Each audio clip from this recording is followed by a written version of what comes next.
some traps. There are some consequences of spiritual growth, meaning you will start experiencing difficulties, right? Because there is a consequence for any gain.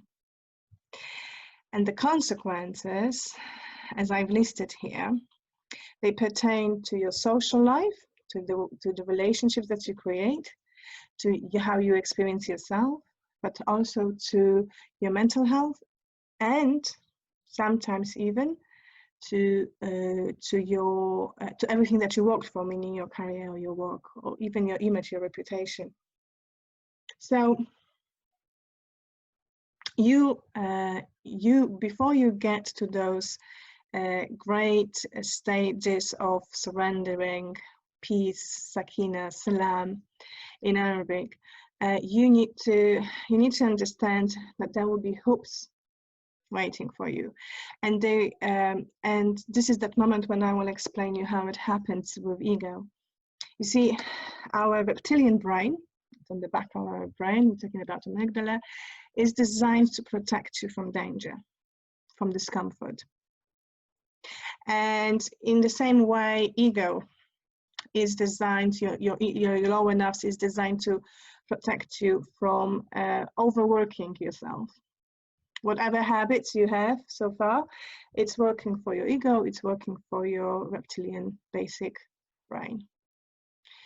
And if you're going on the journey, meaning you start experiencing or exposing parts of yourself to something which is a no, both of those will start with alarm bells. They will make you feel anxious because you don't know what to do with it. They don't know what to do with it. They were fine before, and now you start taking them somewhere they don't realize. They don't know, they don't have instructions. So you will experience this discomfort, and this discomfort, because all of us are different, will have different definitions, different shades, different colors, different intensity. So I think for myself, when I was on that journey, I experienced a hypersensitivity. I could connect on emotional and spiritual level with people that I didn't know. It only took one look and I understood what that person is coming from. And that was scary to me. That was scary to me. And I didn't know what to do with it, because there was a huge emotional luggage attached to it. Yeah. Now other people, how they experience hypersensitivity, and then again I can only go with what I read and what I experienced in my clinical work, is that they might hear bells ringing in their head, or they might hear silence, like profound silence in them. They might start developing a strong sense of smell. Even their vision might sharpen. They also start crying a lot. They're becoming more sensitive. They're becoming more connected with their femininity. And that's scary because they've never done it before. Now, another level of hypersensitivity is that some of us, we also might hear voices. And I don't mean hear voices in schizophrenic sense. If you're suffering with any medical conditions, please don't take this webinar as a guideline. You are advised to take medical support and look for their expertise. However, as I said, the experience of grape unseen is real, and we might feel or hear that we are guided. We are being inspired, maybe, with certain suggestions. So you might find yourself in the depths of despair and you're hearing a voice, but why are you panicking? Haven't we helped you in the past? Why this situation might be different?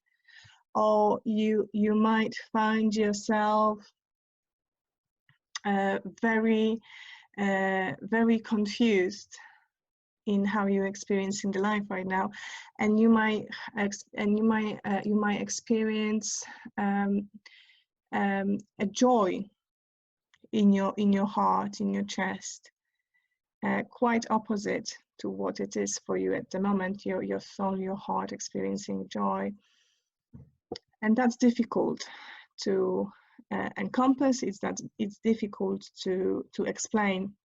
So straight away, your reptilian brain and your cognition, they start arguing it back. You grow into anxieties. You want to mentalize everything. You want to intellectualize everything. You start reading. You start panicking. You want to go on YouTube, on Facebook. You want to know what's going on.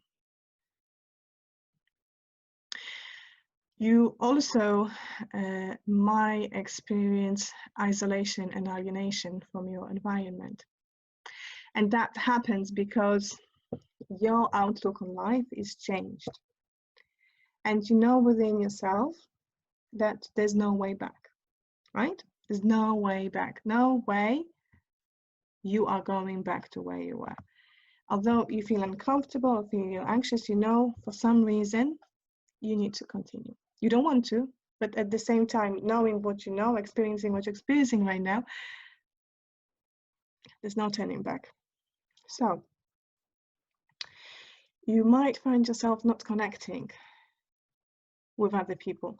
You actually might find yourself people disowning you, and they might be your own family. So your family members, they might be upon certain ideologies, upon certain dynamics, certain expectations from you towards them. They might pressurize you to do things which you no longer can perform. You can no longer be that person that they want you to be. You're becoming your own person. Spiritual growth is part of individualization. You becoming your own person, and you're no longer interested or no longer can even afford to follow somebody's fantasies about you. And that creates breakups in relationships. And I don't necessarily mean divorces of family dramas, but people, they don't recognize you anymore. You might even hear, "Who are you? I don't know you this way." So you're experiencing loss. You might even feel within yourself you need to leave, if you're a teenager, your parent house. If you're an adult, you might feel, I need to leave this town, I need to move out to suburban areas or to rural areas. You might even feel, I need to leave the country because the values of the country that I'm living in, they're not aligned with who I am right now. And I think that is a very predominant story to all of us who changed the faith. That's what happened to me. I could no longer live in the country, which was not supportive, nourishing, or even respecting my values, my new values. And many readers, they can probably sign up under that.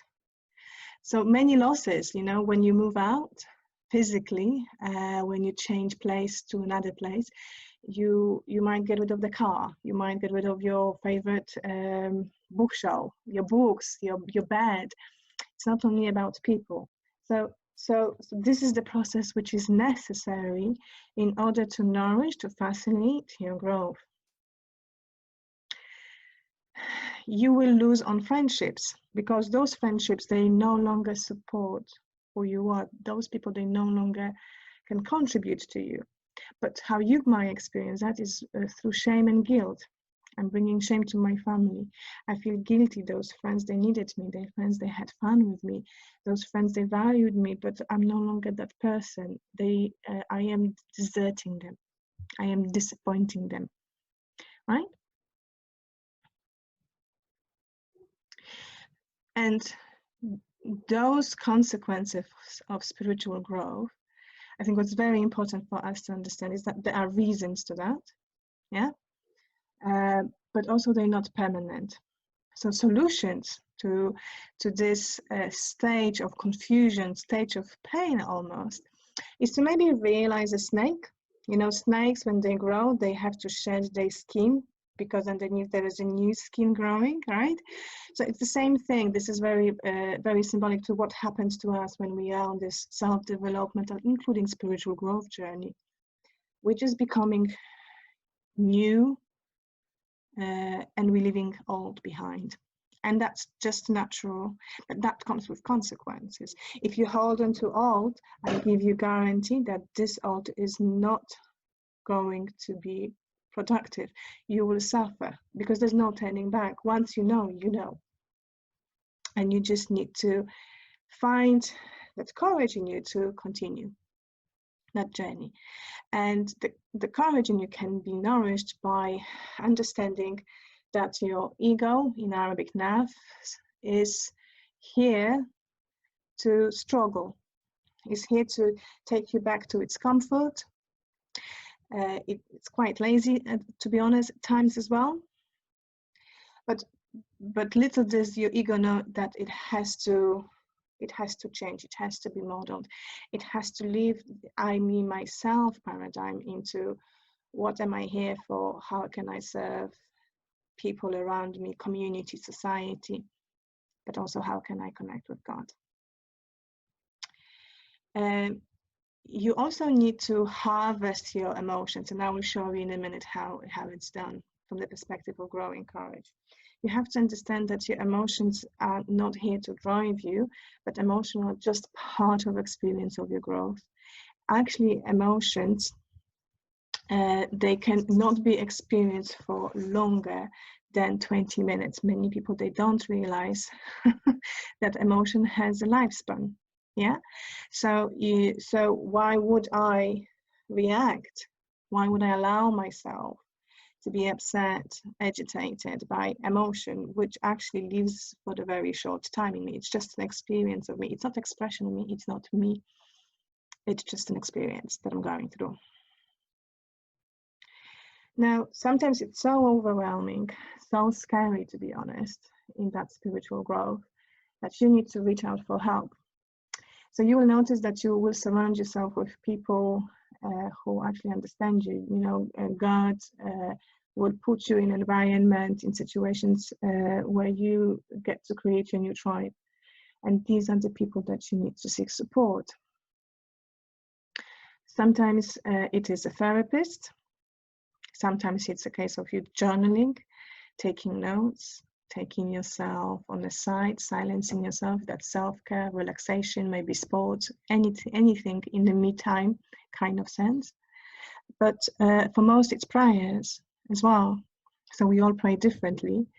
But the bottom line of the prayers is that it starts from your intentions. When you're realizing your vulnerability and you raising your hands up to the sky and say, I can do it myself, right? It also helps if you prepare your loved ones and make them aware that you know that you are changing, but also help reassure them that you're not going anywhere, that you're still part of their clan, but also to ask them for support. Not everyone will understand. There will be people who will literally disown you, but there will be people who will be quite interested in your changes, who will have an open mind. And if they can't afford open mind because it still upsets them, they will have open heart because they love you. Yeah. So